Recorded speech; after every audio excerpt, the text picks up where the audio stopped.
আজও গ্রামবাসীদের মুখে শোনা যায় রাতের অন্ধকারে এখান থেকে নাকি আর্তনাদের আওয়াজ শোনা যায়।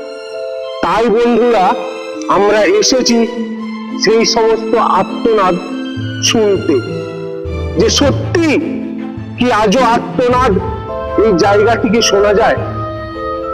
অস্বাভাবিক হওয়ার কিছু নয়, স্বাভাবিক হতে পারে। 300-এরও উপরে মানুষ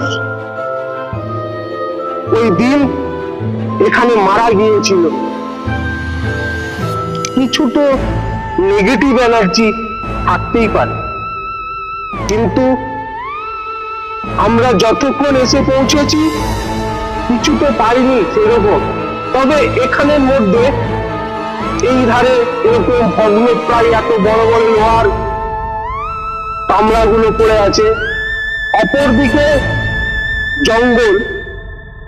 এই দুটো মিলিয়ে যে পরিস্থিতিটা তৈরি করেছে, একটা গা ছমছম পরিস্থিতি, মানে শরীরে শিহরণ তুলে দিতে পারে সেই রকম পরিস্থিতি এখানে তৈরি হয়েছে। মাঝে বর্ষাকাল আসতে